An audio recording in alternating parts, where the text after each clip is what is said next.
26/11 हमले में शहीद हुए हेमंत करकरे के खिलाफ बयान पर घिरी बीजेपी नेता साध्वी प्रज्ञा ने अब दिग्विजय सिंह पर विवादास्पद बयान दिया है।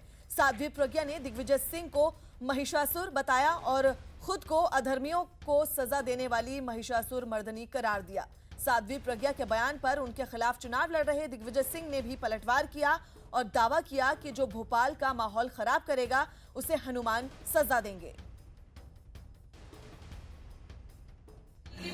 आकर के कोई भी इतना बड़ा त्याग नहीं करता कि अपनी सीट किसी और को दे दे। मैं कहती हूँ हमारे नेताजी तो जीते हुए थे सांसद महोदय, उन्होंने कहा दीदी आपकी आवश्यकता है, आपकी जय हो, आप आइए इस महिषासुर का मर्दन करिए। जब देश में किसी प्रकार से कोई भ्रमित हो जाता है, भ्रष्ट हो जाता है, अनाचारी हो जाता है, खुला हो जाता है, तो उसका विनाश करने के लिए स्वयं महिषासुर मर्दनी को आना पड़ता है। और महिषासुर मर्दनी आई है भगवा वेश पहन करके। भाई विजय तिवारी जी के नेतृत्व जो टीम लगी हुई है, ये वो व्यक्ति हैं जो भोपाल की गंगा जमनी तहजीब के एक जीता जागता उदाहरण है। इधर आरिफ वकील साहब खड़े हैं, इधर पीसी शर्मा जी खड़े हैं, विजय तिवारी जी खड़े हैं, एकदम दिग्विजय सिंह खड़े हैं, ये रशीद चांद साहब खड़े हुए हैं। ये भोपाल की पहचान है और यही भोपाल की पहचान हम विश्व में स्थापित करना चाहते हैं। और जो लोग इस माहौल को खराब करना चाह रहे हैं, इस तरह क्यों? उनको हनुमान जी देखेंगे।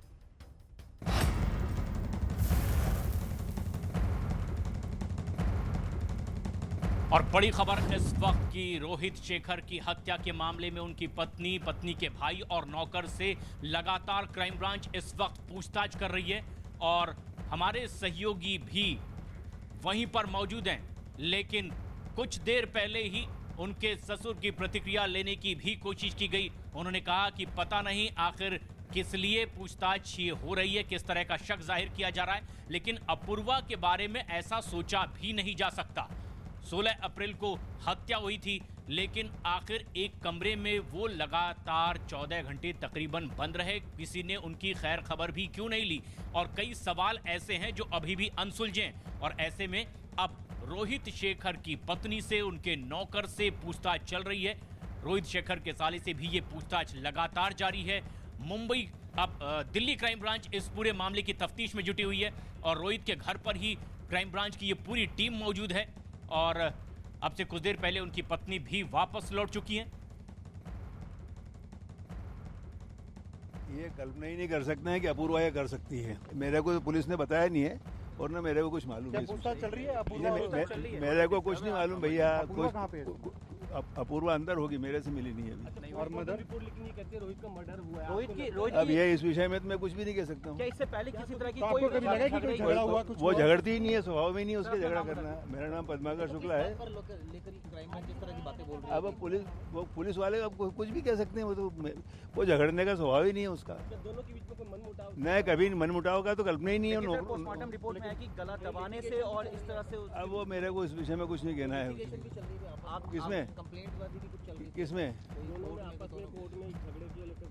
मेरे को नहीं मालूम इस विषय में। लेकिन आपका क्या कहना इस मामले में कि जिस तरह से ये वो बिट्टू मतलब अपूर्वा कर ही नहीं सकती है, सपने में भी नहीं सोच सकते हैं।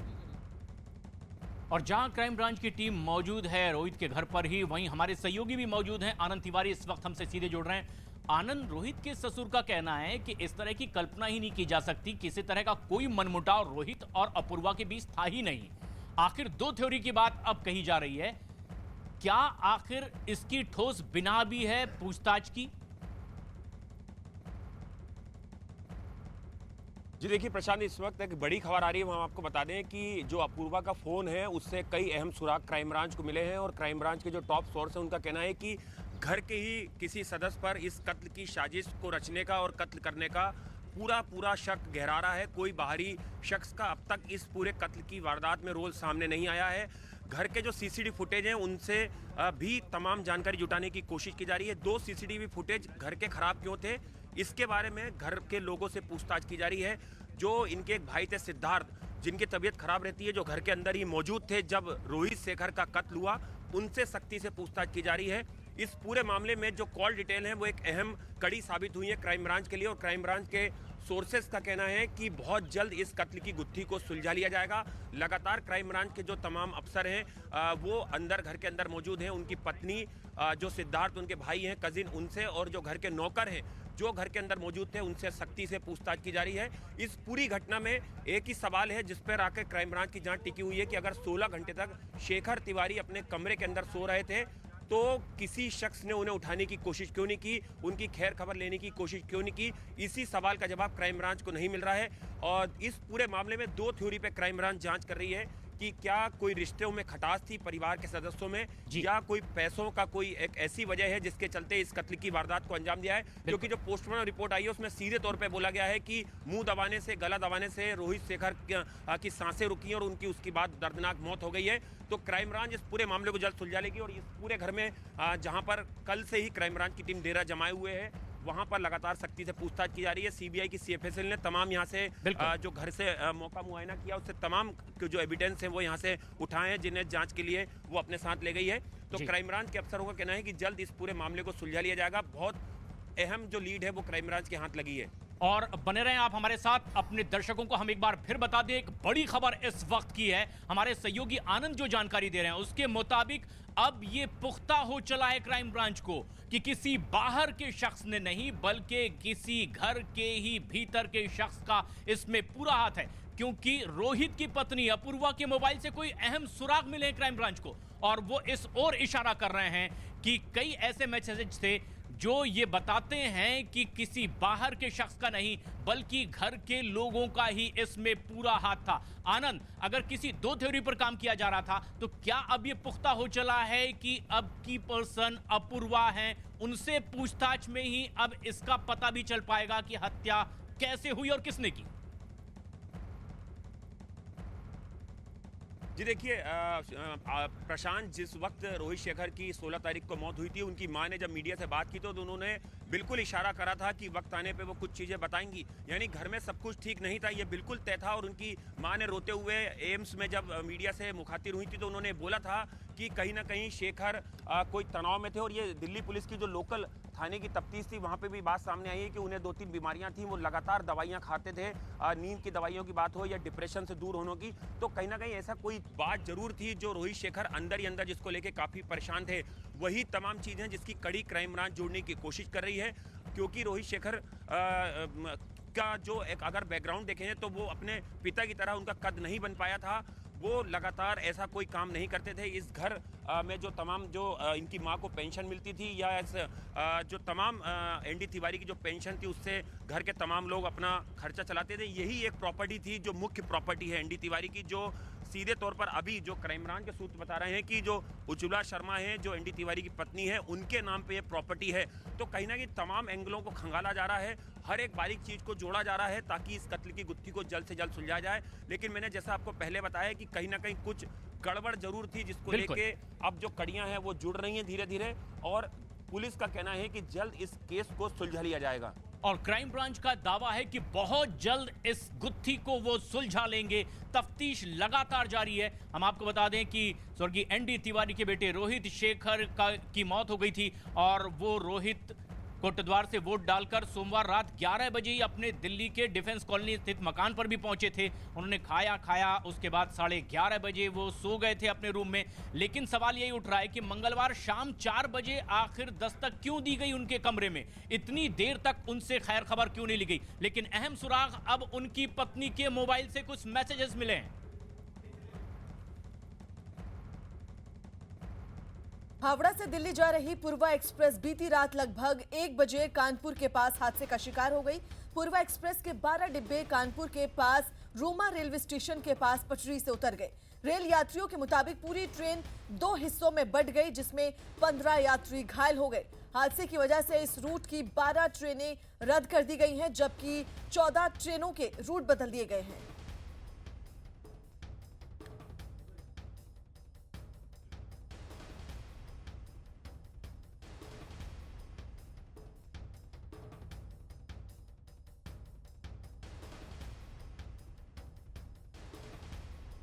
रात 1 बजे ये हादसा हुआ जहां पर पूर्वा एक्सप्रेस पटरी से उतर गई और इस पूरे हादसे में 15 यात्री घायल हुए हैं।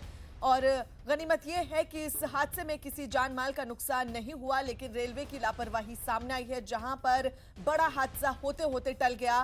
कानपुर के पास ये रेल हादसा हुआ देर रात 12 बजे और अब रेलवे इस पर चुप्पी साधे हुए है और पूरे मामले की जांच की जा रही है।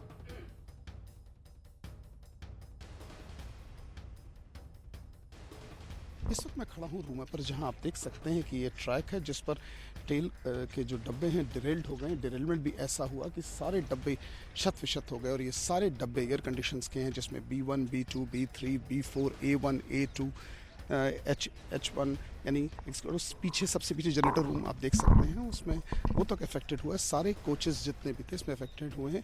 इवन आप देख सकते हैं कि इतना जो स्पीड ऑफ ट्रेन था इतना था कि इसके जो पटरियाँ हैं सारी अपने आप चिटक के अलग हो गई हैं। जो स्लीपर्स थे, जो कि सीमेंट के सबसे सेफ स्लीपर्स माने जाते हैं, वो भी टूट चुके हैं, शत हो चुके हैं। इन तक का इतना फोर्सफुली, इतना धमाका जैसी बात जिस तरह के लोग बता रहे थे, मतलब इतनी स्पीड में रहा था कि इसका फ्रिक्शन कर रहा है। ये मैं दिखाना चाहूँगा कि ये सारे इसके अंदर के सीमेंट के बुल्ट्स तब अलग हुए और उसके जो अंदर के तार होते हैं वो तक निकल के बाहर आ रहे हैं। कहीं ना कहीं ये हादसा बहुत बड़ा हुआ है। इसमें भले ही रेलवे के ऑफिशियल्स का कहना है कि इसमें 3 ही लोग सिर्फ घायल हुए हैं, बाकी मामूली रूप से जो घायल थे उनको यहाँ से अस्पताल के लिए उर्सला के लिए भेजा गया और काशीराम सेंटर के लिए। मगर जो ये हादसा है वो खुद बयां कर रहा है कि कितना ज़ोरदार ये एक्सीडेंट हुआ है। इसमें अब लापरवाही किसकी है ये जांच का विषय। यहाँ तक कि रेलवे के अधिकारी यहाँ मौजूद हैं। ये अलग इंजीनियरिंग सेक्शन के ठीक मेरे पीछे देखिए, जो अपने आप कैमरामैन से कहना चाहूँगा उसको जूम करके दिखाएं कि जो ऊपर की वायर्स होती हैं जिसमें इलेक्ट्रिक लाइन का कनेक्टिविटी होती है वो तक अफेक्टेड हो गई है। सारे जो ट्रेन्स का पूरा प्लिम्बर्स होते हैं वो तक हट चुके हैं। यानी कहीं ना कहीं ये हादसा भयानक रहा, लेकिन किसी की हताहत होने की कोई सूचना नहीं है। हावड़ा से दिल्ली जा रही पूर्वा एक्सप्रेस के B2 कोच में हूँ। मैं आपको दिखाना चाहूँगा इस B2 कोच की हालत क्या है। एक तो ये डब्बा पूरा देखिए हिल रहा है पूरा, और जिस प्रकार से ये हादसा हुआ है खुद बयां कर रहा है कि इसकी हालत क्या रही होगी। आप देखिए किस तरह लोग रात के अंधेरे में सोए, उन्होंने इस चीज़ का उन्हें आभास भी नहीं होगा कि ये ट्रेन में इतना बड़ा हादसा होने वाला है। देख सकते हैं कैसे लोगों के कपड़े, लोगों की बेडिंग्स, लोगों के सामान कैसे शत विशत पड़े हुए हैं। यहाँ तक कि लोगों ने कुछ जो सामान थे, यहाँ लोगों की बोरियाँ पड़ी हैं, कुछ लोगों के कपड़े पड़े हैं, कुछ एक बच्चे की, मैं अपने कैमरामैन से कहूँगा देखिए किसी बच्चे का ये कपड़ा भी पड़ा है, पता बहुत मासूम बच्चे का एक पूरा कपड़ा पड़ा है। लोगों के अपने घर के गृहस्थी का कुछ सामान रखा हुआ है, क्योंकि हावड़ा से दिल्ली के लिए ट्रेन जा रही थी और जिस वक्त झटका लगा ट्रेन की हालत ये है। जब AC कोच में ऐसी हालत है तो बाकी कोचेस की क्या हालत होगी। क्योंकि अगर हम बात करें कोचेस की, देखिए कितना बुरी तरीके से डैमेज हुआ है कि जो इसका नीचे का फ्रिक्शन होता है, जो जिसपे स्प्रिंग्स होती हैं, जिसपे ये व्हील्स होते हैं, वो तक फट के निकल आए हैं। तो कहीं ना कहीं रेलवे में बहुत बड़ा हादसा हुआ। मैं थोड़ा आगे चल के इसका एक दृश्य और दिखाने का प्रयास करूंगा, क्योंकि जिस प्रकार से ट्रेन पूरी हिल रही है इस वक्त और पूरा ये पूरा सेगमेंट हिलता जा रहा है। कपड़े लोगों के कैसे पड़े, देखिए जो लोगों के ब्लैंकेट्स दिए गए थे वो किस तरह बुरी हालत है। इसमें कहीं एक खून भी किसी का लगा हुआ है और देखिए कैसे लोग ट्रेन में यात्रा कर रहे होंगे। और देखिए कुछ लोगों ने खाना वाना भी कुछ खाया, उनका खाना भी एज इट इज़ स्कैटर्ड हुआ पड़ा है। तो हादसा खुद बयां कर रहा है कि इसकी स्थिति क्या है, क्योंकि ट्रेन ये सुपर फास्ट ट्रेन है और इसकी स्पीड की अगर बात की जाए तो ये 100 से ऊपर की स्पीड पे चलती है। अब रेलवे ने जांच की बात तो ज़रूर की है, मगर रेलवे की लापरवाही से इतने लोग घायल हुए और रेलवे की करोड़ों रुपए की संपत्ति का लॉस हुआ, उसका जिम्मेदार कौन। विजन आशीष पांडे के साथ अमित गंजू, न्यूज़ 18 रूमा, कानपुर। वहीं प्रयागराज रेंज के DRM अमिताभ ठाकुर ने बताया कि नई तकनीकी की वजह से डिब्बे एक दूसरे के ऊपर नहीं चढ़े। इसमें 11 डब्बे पूरी प्रकार से डिरेल्ड हैं, एक डब्बा एक बोगी से डिरेल्ड है और 5 डब्बे ऐसे हैं जो कि या तो टेढ़े हो गए हैं या वो कैप्साइज हो गए हैं, मतलब पूरे लुढ़क गए हैं डब्बे। तो टोटल मिला के 11 डब्बे पूरे प्रकार से हैं और 12वां डब्बा आधा एक तरफ। जो यात्री डिरेल्ड कोचेस में थे उनको रात में ही हम लोगों ने विशेष बसों के द्वारा यहाँ से कानपुर सेंट्रल भिजवा दिया।